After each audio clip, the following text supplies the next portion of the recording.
Welcome to The Fight on Matrix Midwest with Randy Carricker and company. Hi, kids. Welcome to the program. Great to have you with us. That is Andrew. I am Randy, and the 2026 Cardinal baseball season is underway, and it'll be exciting. You always like the first week of the season, right? Oh, first weekend. I like the first month. I like the entirety of 162. Sign me up for baseball. Well, let's see if that happens this year. Coming up in the list later in the show, our faces of the Cardinal franchise. Cardinals President of Baseball Operations Chaim will join us, and the Battlehawks start this weekend. But let's get things started with Quick Hits, sponsored by St. Luke's. And opening day is in the rearview mirror, and now the long grind of the baseball season begins. A lot of fans don't like what the Cardinals are doing and having a tough time grasping the idea of rebuild. So how do the Cardinals keep fans locked in right now? What's the hook in April and May? I think for the rational fans, and there are some people that are only about winning, right? That's the bandwagon jumpers are going to be there. But what you have to say is, okay, I've got a group of young players. Most of them have a chance to get a lot better. Are they all going to work out? No, but if you watch this club play early in the season, you'll see that there are talented players that have a chance to get better. I think for the rational and irrational fans, it has everything to do with guys like J.J. Weatherholt and Mason Wynn. If those two guys are performing as some of the best in baseball early on in the season, you'll latch on to that as a fan. You'll get excited about that because all offseason, what have we been talking about? The rise of J.J. Weatherholt, the next big thing in St. Louis. So maybe less about Mason Wynn here and more about J.J. Weatherholt. If he performs like a superstar right out of the gates, you'll be able to attract all Cardinal fans. But if he doesn't, then there are people that are going to fall off. And I have a great deal of difficulty about judging a player after a week, after a month, after half a season or a full season, because it takes players time to learn how to play at the major league level. Joe Torre always said, this is a hard game. And if J.J. Weatherholt performs like a superstar right out of the gate,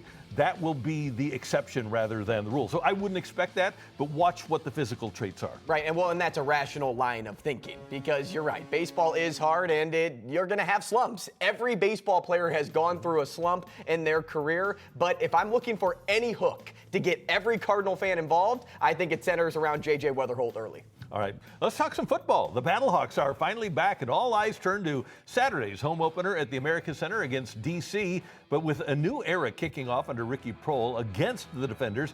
How do the Battlehawks remain in the heartbeat, or as the heartbeat of the UFL without having a title yet? I think it's going to be very difficult. I think when the XFL started, and the reason, and part of the reason for those big crowds was the disdain for Stan Kroenke. We're a decade away now from having Kroenke leave. I think that emotion is gone, and I think what you have to do is get those hardcore football fans in there and just keep winning. And once you get, by the way, if you get to the playoffs again, I think you have to make it affordable for fans to get in. Well, we've seen across the United States how stale the UFL can be in a lot of different states. And St. Louis, you're right, we talked about exceptions earlier. They are the exception to the rule because you have a lot of fans that just love football here, that experienced football for so long. And then when you kind of throw an attack on the guy that took your football team away and you're like, no, I'll prove to everybody that we'll still show out, that will eventually run dry if you do not carry a title into this town. And so for St. Louis fans, you're still going to have a majority of them showing up, but the regulars, the outside of the regulars, I mean, the irregulars, the ones that aren't tailgating, the ones that aren't getting season tickets, you have to worry about them if you're not winning titles. And you need to start winning games before you can win titles, right? Because the Blues are struggling, CDSC is struggling, the Cardinals are rebuilding. If the Battlehawks can win off the bat, get off to a 3-0, 4-0 start, then they have a good chance to get people into the building. If you were talking to a random person who knew nothing about baseball and they asked you, what is baseball in 2026? It's the Dodgers versus everybody else. And not just because of talent, but because of how differently they can operate. The Forbes MLB team valuations came out this week, and while Dodger revenues are at $850 million, the Yankees are at $710 million, the Cardinals are at $350 million. When you can send down a $12 million player, stash elite arms, and potentially hold someone like Blake Snell back until June or July just to optimize the long game, it causes consternation among fans of the have-nots. knots. And we talk a lot about the Dodgers, but I think what you need to talk about is the 15 teams whose fans know they don't have a chance to win. Yeah, because it's repulsion at this point. Like whether it's you repulse at the sight of the Dodgers are doing things that your team can't do, or your team isn't buying in when you think they should be spending money, and all of a sudden it's like, well, I just don't like baseball now because the best is doing this and the worst is, or my team, the worst is not even competing like the best. But in general, the Dodgers can just do so many things that even the Yankees won't do because they just try to spend past that luxury tax number. And again, let's bring nuance into this. The Cardinals could have no debt at all. They could have no employees. They could have no travel, no insurance, no minor leagues. They could spend every penny of the $350 million that they generate. That's their revenue, not their profits. If they would spend that on their payroll, every penny they make on their payroll, it still wouldn't be as high as the Dodgers. It's not enough. It'd still be about $150 million short of the Dodgers' payroll. And that's why when the lockout is, we're kind of seeing closer into a lockout now, and owners are pushing for a salary floor and some sort of cap so that you don't have that big of a separation like you're talking about. And it's got to be owners versus owners before it's owners versus players, because you have to have revenue sharing before you can even come to the table with a cap and a floor. The Blues are finding their groove, and what's maybe most encouraging is the growth coming from the young core. But as that next wave starts to take shape, could Jimmy Snuggerud be the superstar this team has been searching for? With his skill set, his confidence, and his offensive upside, he could be the kind of player that could elevate this team. When you look at some of the goals that he scored lately, that one especially, that is a skill set that you don't teach. That is a skill set that is a gift. And he's a guy that if he puts that gift to work on a regular basis, he could be that superstar. I think he could be the superstar because he spent a lot of time in college hockey, so he's got a lot of games under his belt. He was competing constantly for a national championship, even though he wasn't able to get it. He even returned to college to do that, so he was centering himself around a team already at Minnesota. He was the captain of that team at Minnesota. So when he gets to the NHL, he just fast tracks all the way into the main league because he doesn't need the extra games to ramp himself up to the big moment because he spent so much time in college hockey. That's another reason why I believe he's a superstar already in the making, because he's shown me before that he can captain a team and be a stud on one of the best teams in college hockey. And now when you put him with good line mates like Holloway and Thomas, he can just perform to the best of his ability. Jeremy Rutherford's going to have a piece coming out in The Athletic about Snuggerud. And one of the things his dad, former NHLer Dave Snuggerud, taught him as a youngster was, when you shoot the puck, shoot it hard every single time. And it is interesting when you watch him and you realize that he's been taught that. He doesn't take any half shots. Every single shot that he takes on net is shot hard. And that's a pretty good thing, because a lot of times a goalie, you shoot at half speed and the goalie's going to get it. But goalies don't have a chance on a lot of his. And he's a lifelong learner. He spent so much time with Braden Shem when he first got into the league. Yep. So he's attaching himself to the right people so that he can be a face of the franchise. In the NFL, we've spent years hearing that you don't have to draft a running back early, that you can find production in the third or fourth round. And that's true, but what happens when a prospect like Jeremiah Love comes along and starts creeping into the top 3 of mock drafts? Do you consider drafting him in the top 5 to get a true difference maker? Or do you stick to that philosophy that any solid back can thrive in the right system? Depends on what my needs are. If I have a great team, if my defense is set and I can rush the passer and I have cornerbacks and my offensive line is great and I have receivers and a quarterback and the only thing I need is a running back, yeah, I'll take Jeremiah Love with the 3rd pick. Not many teams have that sort of value. And I go back to a lot of running backs taken early, and I know Todd Gurley had a good career, but that knee was devastating. There have been so many running backs that have been taken in the top 10 or number 1 overall that never worked out. And a lot of championship teams have found their running backs in the 2nd or 3rd round or later. I don't believe New England in the Super Bowl this year had a first-round running back, and I don't think, if I'm not mistaken, Stevenson might have been a first-round pick. I don't think he was. And I'm pretty sure that Seattle didn't have a first-round running back either. Kenneth Walker. He was in the 2nd. So, okay.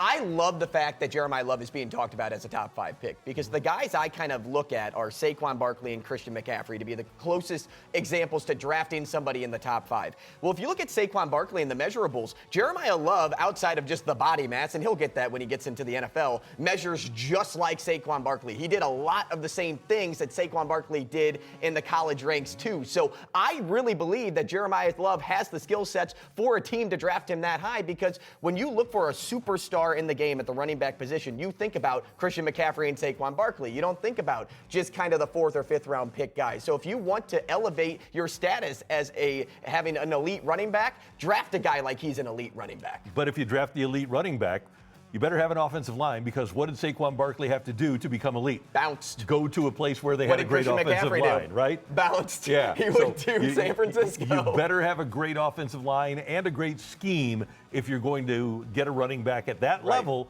and then have him become elite. He'll still have individual success, though. Both of those guys had individual success with Carolina and New York. But are you looking for individual success when you're in the league, or are you looking for team success? I think both of those guys wound up with team success. They wound up in the Super Bowls when they left. Those are your quick hits, sponsored by St. Luke's, top-notch doctors in everything from heart health, orthopedics, and more. Visit stlukes-stl.com today. They bring you quick hits. Later in the show, we're going to have some risky business for you. We are going to build a parlay, but coming up next in the fight, an opening day visit with Cardinals POO Chaim Bloom. That's next.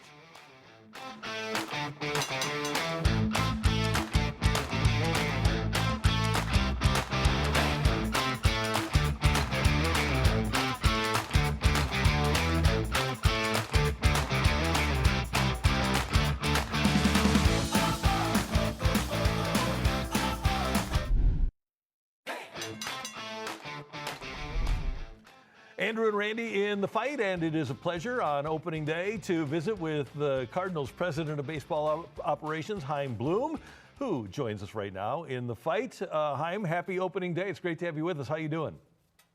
I'm doing well. It's good to be with you. And I know that this is something that you're really excited about. Not your first Cardinals opening day, but your first as the president of baseball operations. Yeah, it's, when I came to the organization, you hear people talk about how this is the best opening day in sports. Having now gotten to see it twice, I agree, and really excited for, being a bigger part of it this year. You're stepping into this role for the first time, Chaim. What does success look like for you in year one besides the wins and losses? Glad you say besides the wins and losses, because even though, I tried to lay out very clearly this offseason, obviously we are a lot of the things that we're shooting for are longer term, and we're willing to make short-term sacrifices to achieve them. Now, that said, wins and losses is always the standard. It's always what we care about.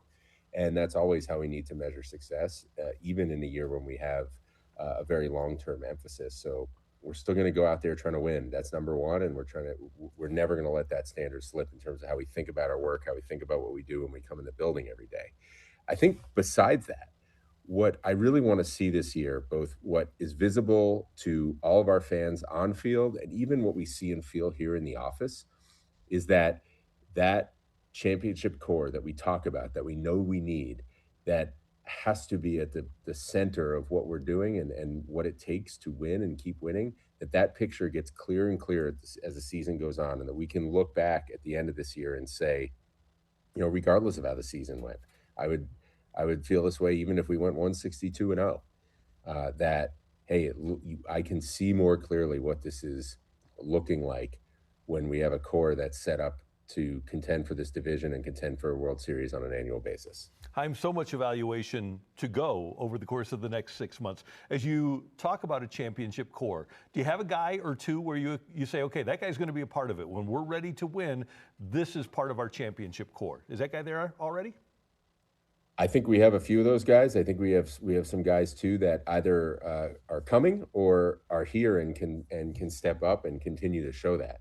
I don't want to start rattling off names because I think there's going to be way too much reading between the lines if I do that. And I don't really think it's fair to look at it as, hey, these guys are and these guys aren't, right? Because if you're good enough to play in the big leagues, you're good enough to be a part of this. If we can get you to your best, a lot of that's on us and to see how much we can get out of these players.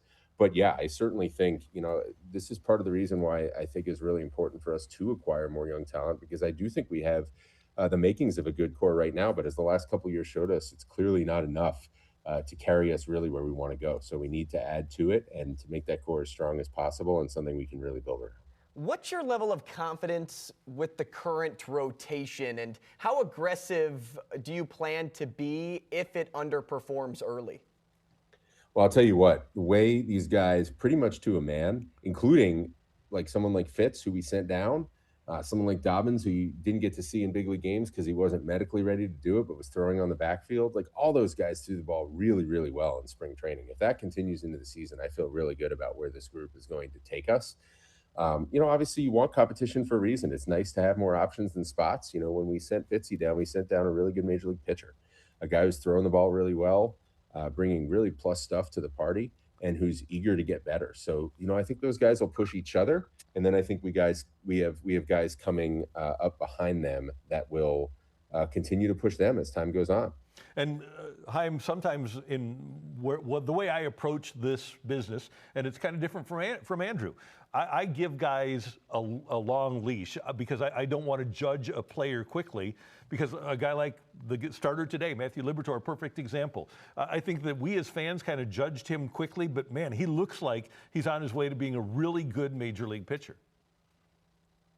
Yeah, and you can just see the strides that have been made year over year. And again, spring training is only worth so much, but you want people to show you some things. You care more about the process really than the results. In his case, both of them were really good. I know fans are probably thinking about this, but does opening against a team that you're so familiar with give any unique perspective or advantage? I don't think so. I mean, look, if you're asking for me, it's been 6 years, right? Like there's a lot of people over there that are special people to me that I'm eager to see. The roster is almost entirely different. So it'll be fun for me to get to see some of the staff and say hi. But no, do I think it gives us any kind of advantage? Absolutely not. We got to. I think Libby would probably tell you the same, right? There's maybe a little fun twist for him too, that he's the opening day starter against a team that traded him. But time goes on, everybody does their thing, and so I don't think it really changes anything. Yeah. One of the great things about sports is that we never overreact. So like when the Cardinals didn't bring up Nelson Velasquez, nobody went crazy or anything. Can you take us through that thought process, though, in not having Velasquez on the opening day roster? Yeah, God, there's so many things I could say to that, probably that I will bite my tongue on. I think the beauty of this is that, people care, and there's going to be room to disagree with some of the decisions that we make. I'm not going to sit here and promise you we're going to get them all right, but when it comes to these types of decisions, you want there to be a thought process, and we owe the fans an explanation. Look, I think first and foremost, we brought this guy in for a reason, and then he went out and had an amazing spring. And so validated some of the reasons that we pursued him and brought him in here. I would say that if anybody was this militant that he needed to be on the team when we signed him to a minor league contract, I give them kudos. And I would caution people against putting a little too much on spring training. It is part of the decision. It's just not the whole decision. So I think, this is exactly the type of spring you would want to see him have. And the reality is, if he continues to do this, at Memphis, he will force our hand. We like him. There's a reason we brought him in here. We just felt this was the best way for us to start the season and let everybody keep doing their thing. Importantly, we wanted to be able to keep all of our players. It's a long season. We think they all have different things they can bring to the table, different things they can contribute. And I'm confident if that assessment of Velasquez that is correct, and I hope it is, that he will impact us this season. And Chaim, at the other end of the spectrum, let's talk a little bit about Jordan Walker, because while we kind of overreact to what people do great in spring training, we tend to overreact to what we don't see in spring training too. Obviously, you guys are seeing him in the cage. You guys have all of the information. Were there things, let me ask it this way. What did you see from Jordan Walker this spring that you liked, that he improved upon over last season? Well, I think simply put, the biggest thing that I think you could say about Jordan this spring is that he was completely bought in. The way he handled himself, he came in shape. His work throughout camp was outstanding. And I thought coming in, this is the best offseason that Jordan has had in our uniform, at least both from what I've seen and what I've heard prior to my arrival. And I think it's from a work standpoint and a buy-in standpoint, arguably the best spring training.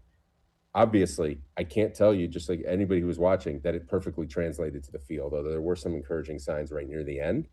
It didn't in spring training. Obviously he would be the first to tell you that the results weren't there, but just between the talent that he has and the way he went about his work, it's something we are hell-bent on helping him get to his ceiling. We know it is considerable. There are things that he does that you cannot teach just because of how physically gifted he is.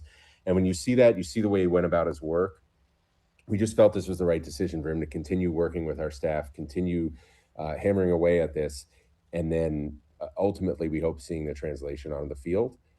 So I can't tell you, obviously, that the spring training results were there. They were not. We know that. I'm not going to sugarcoat that, but we just believed in the process, and we want to give it more runway here. Another guy I've been really impressed with, Chaim, has been Dustin May, a new face to this Cardinals team. And, a lot of things that I hear from fans are, it would be awesome if at the trade deadline he's pitching really well and they can do what they kind of did with Phil Maton. And, the other side of that coin, though, is what I think about is he's a young pitcher still. And do you guys view him as somebody that, maybe when in 2028 the Cardinals plan on really contending again, he could still be on this team pitching for a contender? Well, I view that way. If you view every player here that way, there's no one that we look at that's here that we would say that they can't be here in the future. But there's, the reason we signed him is just because we believe that in what he could accomplish this year, being a year removed from a really, really difficult surgery and a very unique non-baseball injury on top of that Tommy John rehab, that we just felt there was upside. Spring training, we saw that. We saw him bring stuff to the party that he has not in a couple years.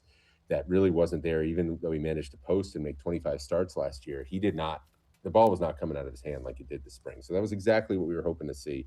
Looks very comfortable. We try to be very mindful of his buildup. And now we take that into the season and hope that he continues to give us exactly that. But couldn't be happier with what we saw in the spring. All right, I want to ask about some of the things we're going to see this weekend. Number one, Chaim, when the Cardinals have won here under Whitey, under Tony, even with Joe Torre, they did better than they probably should have. But when the Cardinals have won, it's been because they had great defense up the middle. Not because of, but that's where it starts. Is defense up the middle as big now as it was when you became a fan or when you started in pro baseball? And how do you feel about what you have up the middle defensively? How can you not feel really good about it? I mean, anybody who cares enough about this team to watch us right now, I'm sure, knows that and knows who we have, knows the talent and how they can impact the game defensively. Look, I think it's always been important. I think what's changed over time sometimes is just how people talk about it, how they seem to value it. But, the game of baseball, albeit there's a lot of things about the game that have changed, some things are pretty timeless. And keeping runs off the board is a pretty good way to win ball games. Like, the one thing that hasn't changed about this game is when you score more than the opposition, you win. And so preventing runs, even while it's maybe not as sexy as scoring runs, is as or arguably more important. And so when you talk about athletes on the field and when you talk about the importance of defense, I mean, that has been a big part of why this organization has been successful over the years. Now, it's not to say that that's the only thing you ever value about a player. I think we need to be able to appreciate players of all different types of talent, and it takes a lot to get to the postseason. We talk about 26. It takes more than 26. It takes 30, 40, sometimes 50 players to get to the promised land. And so we need to be able to appreciate all different types of talent. But one thing that's very easy when you're in this organization is to appreciate defense. There's 100 gold gloves up on that wall, most of any organization. It's something that our guys strive for. It's something that our staff emphasizes at every level, and it's cool to be part of an organization that takes pride in some of those things, even if they may not show up on the back of a baseball card. Hey, we're so looking forward to this season and watching this team grow up, and you have been great so far. Thanks so much for the time with us, Chaim, and we're excited to be showing a bunch of Cardinal games this year, and the fastball, the condensed game every day afterwards. You get a 1-hour version, so we got a lot of cool stuff here at Matrix Midwest, and we're thrilled to be partnering with the Cardinals and thrilled to have you on board. Sounds great. Well, I appreciate it and have appreciated the conversation at this point. One of the things that's amazing about working in such an awesome baseball city is exactly what you're talking about. These tough questions, people holding us accountable. We need that. We want it. It brings the best out of us. And so we look forward to a continued conversation. All right. Thank you, sir. Thanks, Chaim. That is the Cardinals president of baseball operations, Chaim Bloom. And remember, starting on Friday at noon and at 4, you can catch free condensed over-the-air replays of Cardinals games with Fastball. See every notable play and the best highlights in an hour right here on Matrix Midwest. Then stick around for our show at 5 after the 4 o'clock showing. That's Spectrum Channel 6 and over-the-air Channel 32. Coming up next here in The Fight, our favorite faces of the Cardinals franchise in The Fight.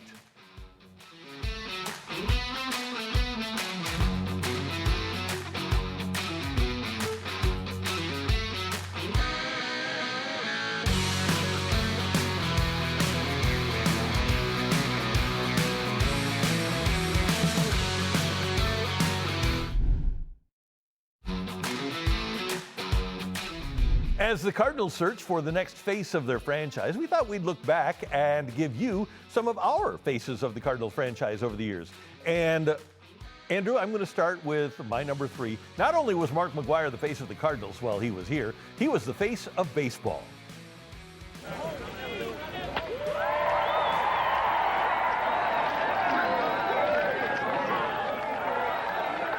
How long are they going to worship this guy? Hey! We got Cy Young winners over here.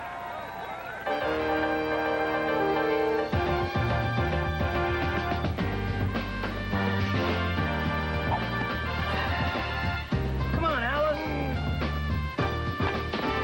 Oh.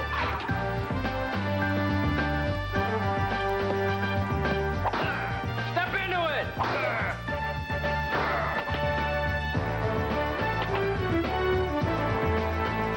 Feel bigger? Yeah. Hi, Top. Chicks dig the long ball. Hey, have you guys seen Mark? Hey, have you guys seen Mark? It's a great ending to that commercial. And he was just amazing. He had all the endorsements. He became a must-see TV for a generation of baseball fans in the late 90s. Big Mac got here in 1997, just after Ozzie Smith had retired, and immediately filled a superstar void. In 4 full seasons with the Cardinals, McGwire was a 3-time All-Star. And this is really all you need to know. After hitting 70 home runs in 1998, McGwire took a trip to Africa. And he was recognized there by multiple people. He was a global icon and clearly the face of the franchise. And this is why I'm pro steroid era and why they should be recognized in the Hall of Fame, because they not only brought baseball fans back, but they established the new baseball fan that you're talking about. And it established a new era of, okay, we can hit 70 home runs, and that can be a consistent number to expect from a lot of players like Barry Bonds, like Albert Pujols, though, of course, you know, Albert didn't reach that number, of course, but he still had consecutive seasons of hitting the long ball. And, you know, Randy, they just don't make commercials like that anymore. No, they don't. That was so much fun. And he was, at that time, he was Paul Bunyan. He was bigger than life. He was perfect for baseball to come back, and he was perfect for the Cardinals to come back and have as their front man. Well, speaking of perfect for the Cardinals, after Albert Pujols first left the St. Louis Cardinals, were searching for a new identity in the middle of their lineup.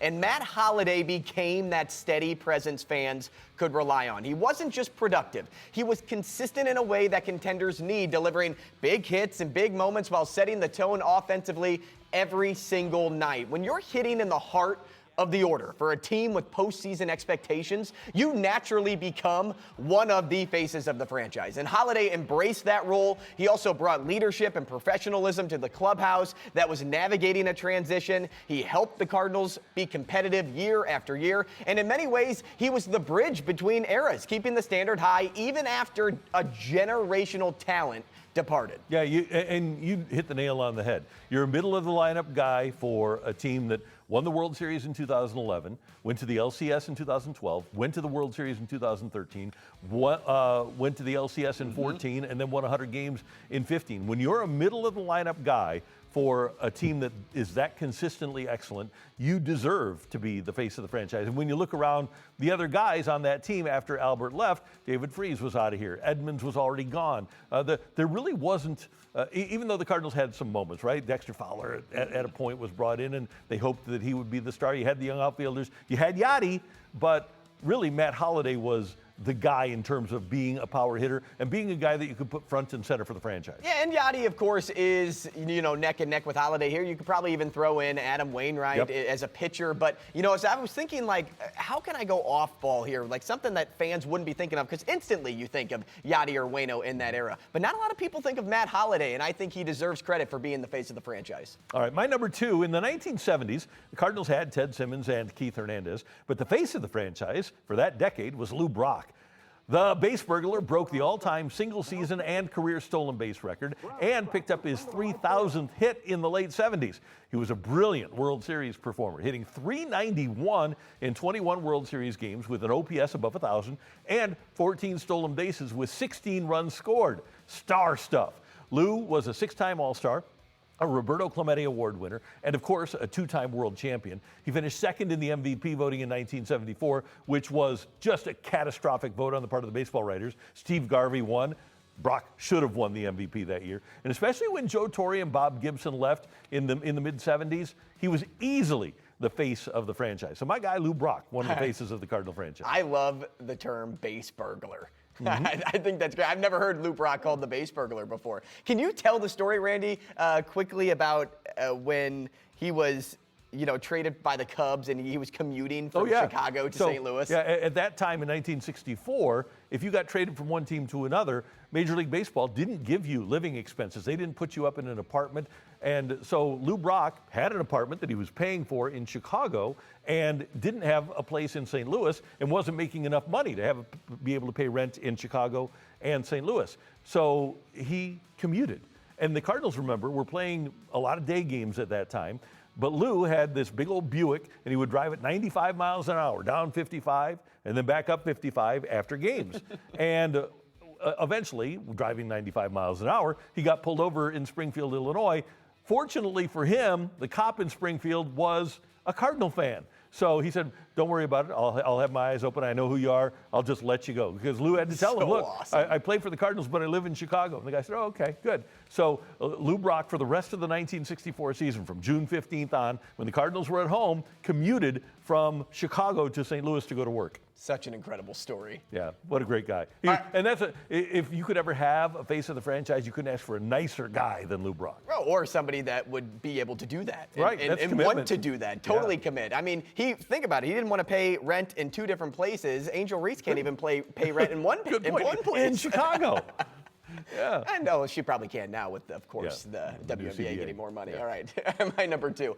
Even for those who didn't get to watch him night in and night out, like me, Ozzie Smith stands as one of the most iconic faces in St. Louis Cardinals history. From the moment he sprinted onto the field and delivered his signature backflip, he had the crowd engaged. But what followed was even more special. Night after night, he turned routine defense into highlight reel magic, making impossible plays look effortless and redefining what it meant to be an elite shortstop. His excellence wasn't just flashy. It was sustained with 11 straight All-Star selections and Gold Gloves after arriving in St. Louis. That doesn't count for what he did in San Diego, too. And so beyond that, he just brought joy and energy to the ballpark, becoming a player fans connected with on a personal level. And if you watched Colton Wong at all play the game of baseball, he tried to imitate everything Ozzie Smith did. But here's the thing Ozzie had going for him.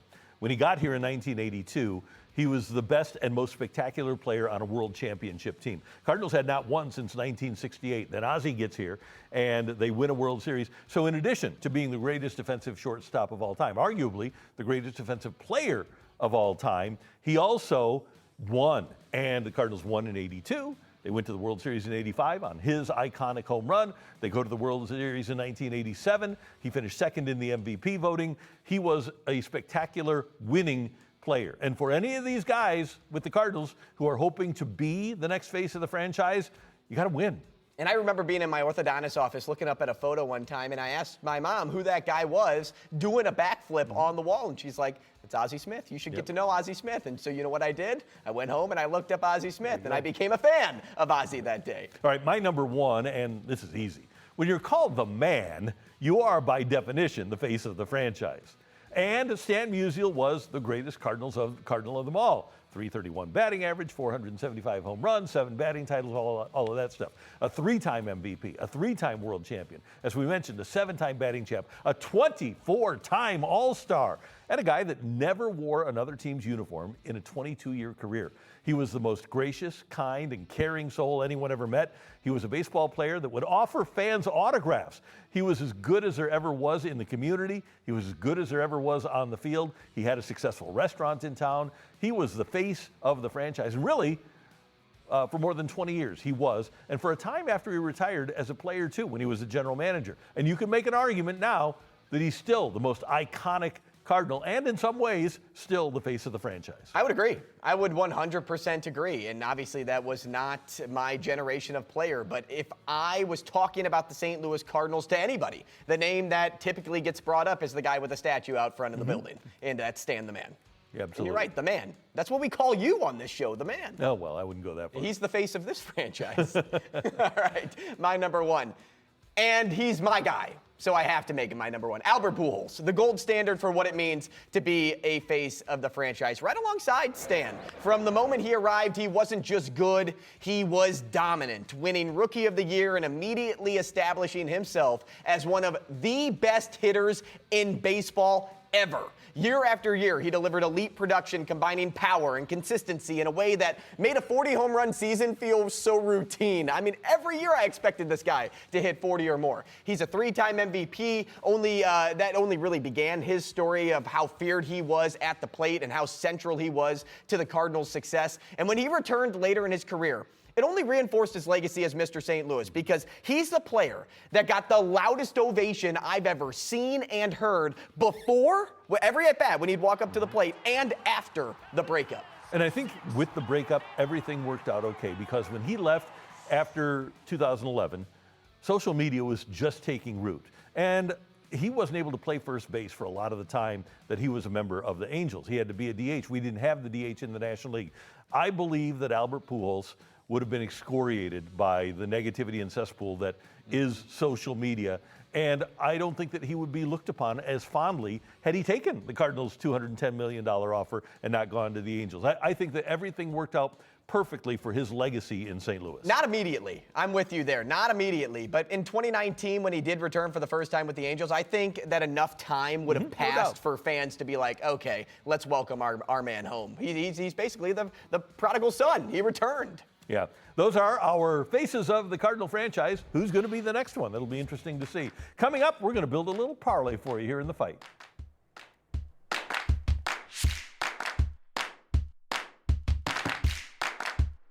Hey, you need to know about St. Luke's. You don't want to get sidelined by bone or joint injuries or pain, and the orthopedic specialists at St. Luke's are dedicated to helping you return to a pain-free life, and they do such an unbelievable job. If it's time to replace those knees or hips or joints, they offer advanced orthopedic treatment and surgical options, including, this is amazing, robotic-assisted surgeries. St. Luke's Advanced Orthopedic Care ensures you have access to in- and outpatient rehabilitation and home and short-term rehabilitation, too, depending on your needs. And St. Luke's doctor, Richard Rames Jr., performed the first Team Mini miniature robot knee arthroplasty procedure in St. Louis. It's a state-of-the-art miniature handheld wireless robotic system that provides surgeons exceptional precision for implant placement. It really is truly amazing what they have in terms of technology at St. Luke's, and they have unmatched freedom and accuracy to make the perfect addition to your body with a knee or a joint replacement. This procedure, another example of St. Luke's commitment to bringing innovative, patient-focused technology to you. All you need to do to get in touch with St. Luke's is call 314-205-6060 or find them on the web at stlukes-stl.com.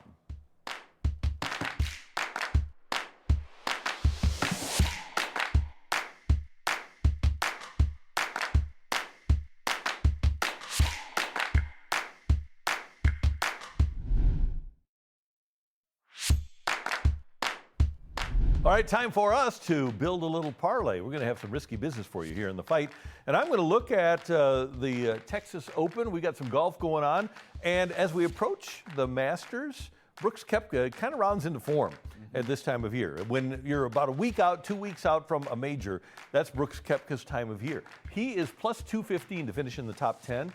I think that's a really safe bet. So I'm going to go with Brooksy to finish in the top 10 he's been playing better as he gets ready for the Masters. I love that. And on Monday when we were talking about him coming off that weekend, and though he kind of fumbled away his top 10 finish, he's still finishing between like 8 and 20 consistently. Yeah. So I'm right there with you. It's almost a matter of time before he hits top 10 and then will likely be a Masters favorite. So I think that's a great start to this parlay. The other half of it is going to be the last Sweet 16 game on the docket, Tennessee, Iowa State. And I've been so in between on this play because Joshua Jefferson, the star of Iowa State, a game time decision. Yep. And I don't know if that is actually the case or if that's Iowa State trying to deke out Tennessee. You don't know, but Vegas does. Vegas definitely knows. And so as I think about why would Tennessee be a 3.5-point dog if they think he's not playing, so I'm going to take Iowa State. I'm going to play it safe. I don't want the spread on the money line. My guess is he's actually going to try. And we're going to see a little bit of Joshua Jefferson, and that's why the line is as close as it is, because I would expect the gap to be bigger if they knew he was playing. Okay, so let's see what. This is a pretty safe bet here. We've actually got decent odds here on our little parlay. It's not a high-flying bet, but we feel comfortable throwing 100 on this guy. We absolutely do. 487. Right. So there you have it. That is our parlay for this edition of The Fighting. Coming up, we've got Take It or Leave It, Story Time with Uncle Randy, and today in sports history. Stick around.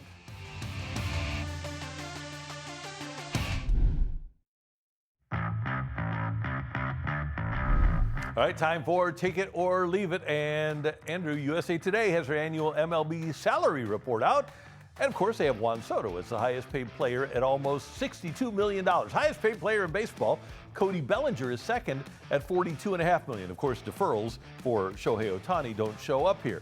In the NFL, with 53-man rosters, there are 16 players making less than Soto, but more than Bellinger. So take it or leave it. Yeah, salary cap will be terrible for baseball players. Leave it. I think salary cap's going to be great for players and baseball. And it's why it's going to be good for players is you're just not going to have 13-year deals. You're going to have 4 to 5-year deals of a high dollar amount like we saw with Kyle Tucker. And we have salary floors, which makes a difference in hockey, in basketball, and in football. That's how you get competition versus the same teams over and over and over. So I like that. I can't believe there's 16 players that 16 are right players in between those two. But 16 NFL players between the highest and the second highest paid baseball players. Very interesting. Okay, so mine for you. We got to look at the newest score bug in sports on opening night. This is me on my screened-in patio yesterday, watching the game on Netflix. Of course, Yankees-Giants, first game of the MLB season. That's the new score bug right there. And if you want a good place to laugh, right, if you want to find a good place to laugh, where do you go? X. And a lot of randoms had me chuckling at their displeasure. My favorites, ugly, wording too small, dog doo-doo. What is this, a score bug for ants?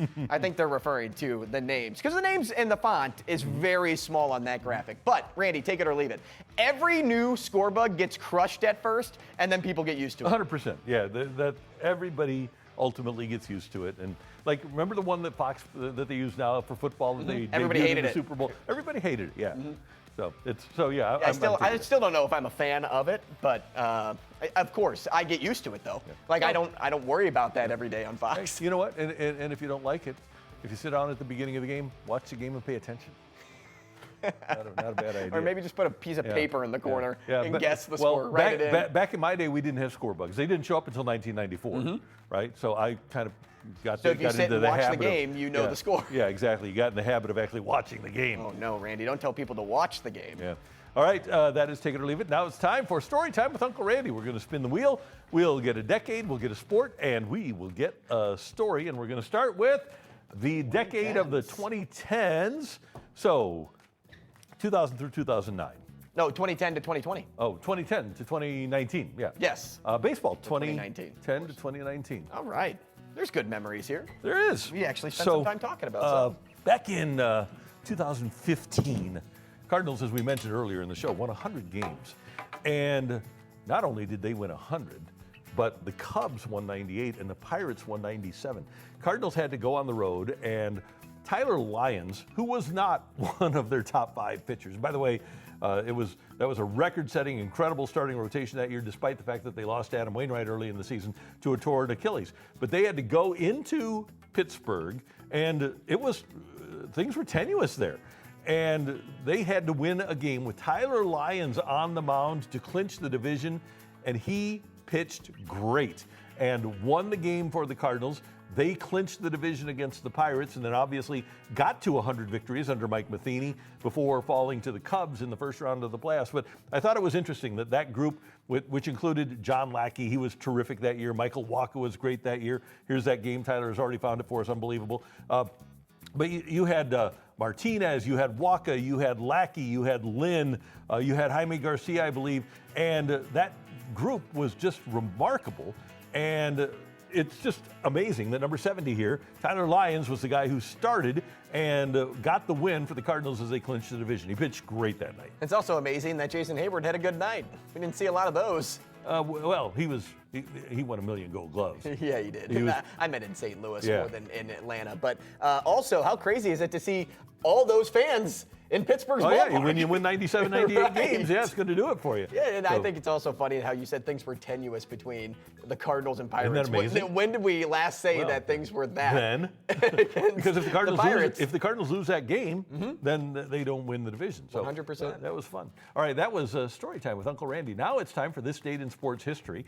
And in 1979, the NCAA basketball tournament became what it is today. Michigan State, Indiana State. Michigan State wins 75-64. Not only was Magic Johnson the star of Michigan State, Parkway North's Terry Donnelly was on that Michigan State team. A starter, a guard, played very well. And obviously this is Magic and Bird, still the highest rated college basketball game in history. And before 1979, the NCAA tournament was not a big deal.